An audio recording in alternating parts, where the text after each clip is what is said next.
Hello, and welcome back to the BCR Dawson sub and another in my series of equipment videos dedicated to modeling the locomotives and rolling stock seen on the layout. This is a special installment covering the British Columbia Provincial Museum Train and my efforts to model it in N scale. I have also uploaded a companion video covering the prototype. That's prototype video number 6 on this YouTube channel, and I invite you to check that one out as well. I won't cover the prototype in too much detail here, as it is covered in depth in the companion video. The Provincial Museum Train ran for 5 consecutive summers from 1975 to 1979. The train was powered by XCP consolidation number 3716 and X Macmillan Bloedel number 1077, and the locomotives were supplied with an auxiliary water tank car and later an auxiliary fuel oil tank car. 2 XCP boxcars served as a head-end power car and a stores car. The train included 2 large logging exhibits carried on flat cars. These were a Dolbear donkey engine and a Climax locomotive. There were 3 coaches with internal displays dedicated to the age of steam in British Columbia, and there was also an official car for staff use. This photograph shows the train during its first season. After displays in Metro Vancouver, it toured the British Columbia railway system. This photograph was taken at Gibraltar, and the train is seen behind consolidation number 3716. During its first season, the train also visited Vancouver Island, and it is seen here behind 1077 at Parksville on the Esquimalt and Nanaimo Railway. In its 4th season, the train traveled to eastern British Columbia on CP tracks. This photograph, taken at Natal in 1978, shows the train with the addition of the 2nd tank car and the 2nd boxcar and additional coaches for staff use.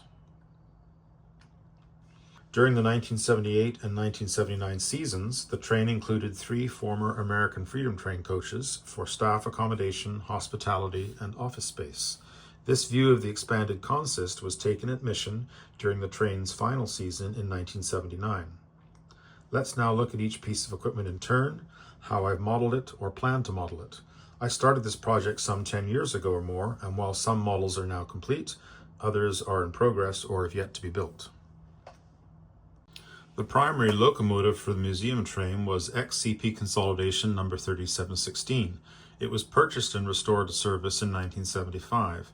It is a Class N2B consolidation with an all-weather enclosed cab and a tender which had been cut down for switching work.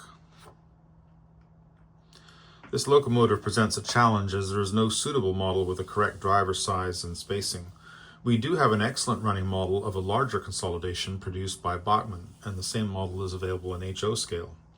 As it happened, a friend of mine had commissioned a 3D printed kit for a CP Class N2A consolidation in N scale. That engine had an open cab, and the person producing the model accepted my request to produce a Class N2B for me as well. The main differences are the adoption of the all-weather enclosed cab and a different tender. The 3D printed model was drawn to scale, and then it was enlarged proportionally to fit the Bachmann mechanism.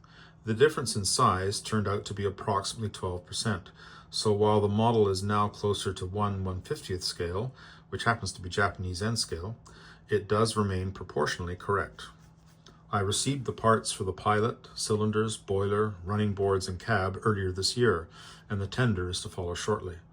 The 3D printed shell will replace the Bachmann boiler, and the tender wheels and pickups will be transferred into a new printed tender kit. I am looking forward to undertaking this project and adding a steam locomotive to my roster.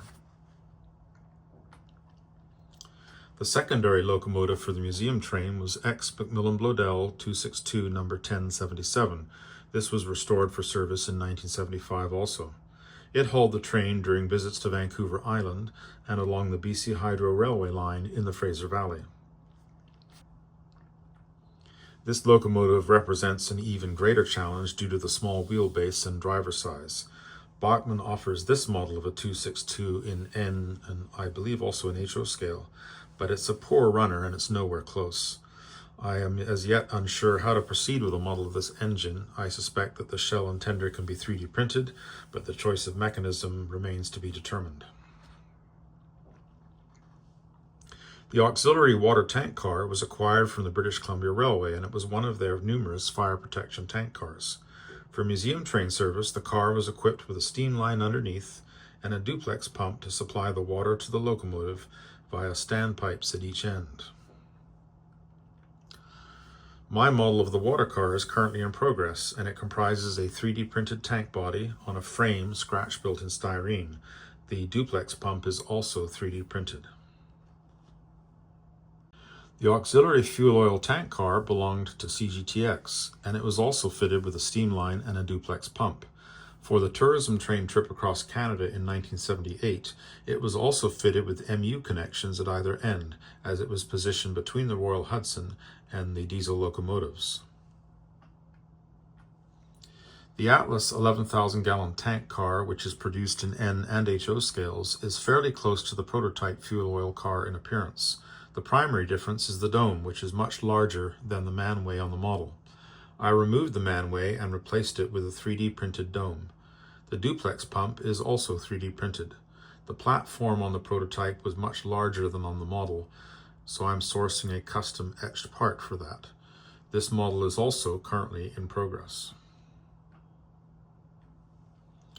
The two display flat cars were cut down from ex-CP Mail Express box cars, as they had steam lines underneath. The cars were fitted with side sheets and vertical grab irons on posts at each corner of the car. The first flat car carried a Dolbear spool donkey engine, which dated from 1894. This was actually the first steam machine to be used in logging in BC. After years of public display, it was restored to operation in 1975. It sat on the flat car and received its steam from the line underneath the car. A speaker's platform was carried forward of the donkey engine. Initially, this was a pile of wood ties, and later on it was a proper platform with a railing. The second flat car carried a 23-ton Climax locomotive built in 1911. This had operated around Cowichan Lake. After several years of display near Duncan, it was also restored to operation. The locomotive was chained to a section of track and connected to the steam line underneath the flat car. One truck remained connected to the drive shaft and the other was disconnected so that the engine's valve gear could operate while it was sitting on the flat car.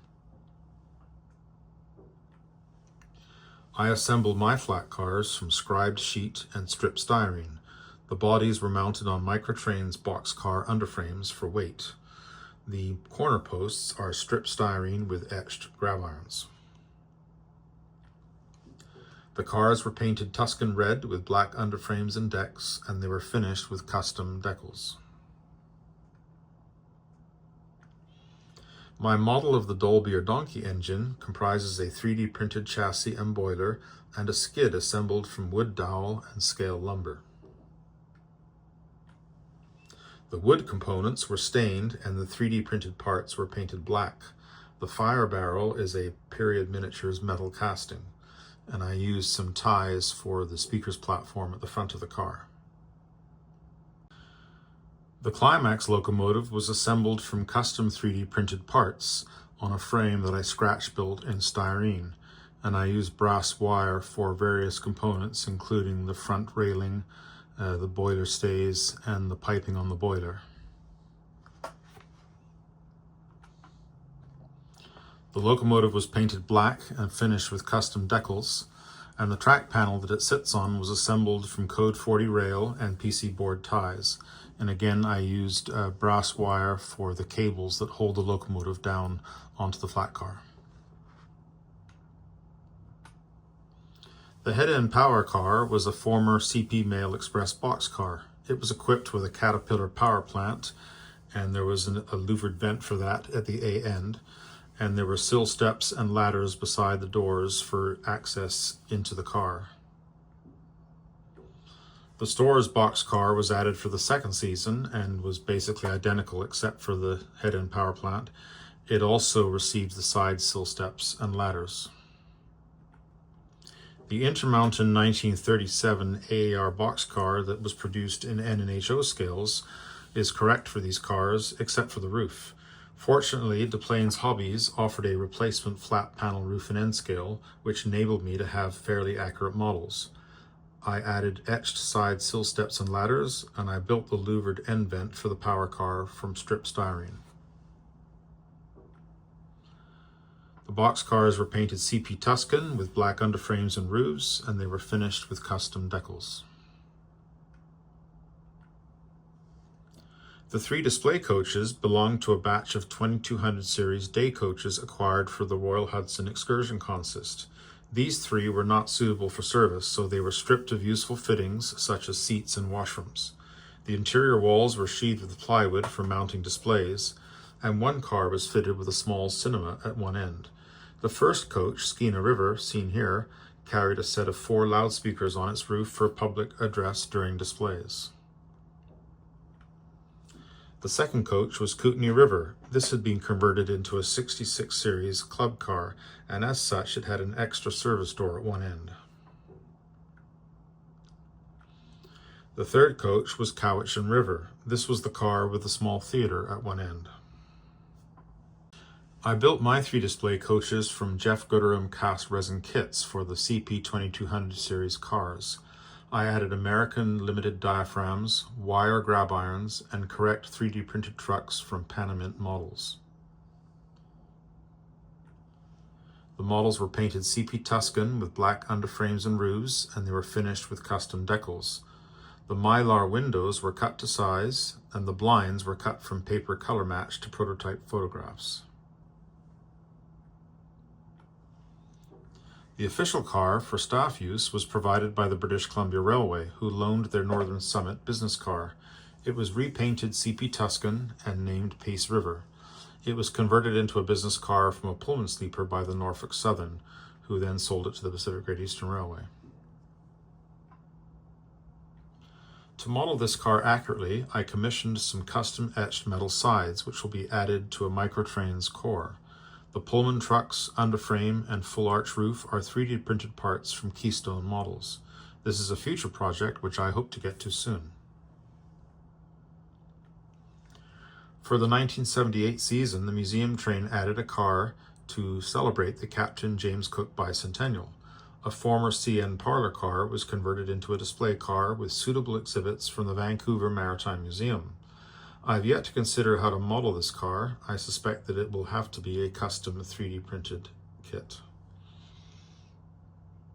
In 1977, the provincial government acquired 5 former staff cars from the American Freedom Train Foundation. They had operated a train across the United States in celebration of the 1976 bicentennial. 4 of the cars were ex-Reading commuter coaches, which had been converted into staff diner, parlor, and observation cars, and the 5th car was a former Southern Pacific sleeper car. 3 of these cars were put to use on the museum train in 1978 and 1979 for staff accommodation, hospitality, and office space. The Endeavour served as the staff diner, and it included a kitchen and eating area.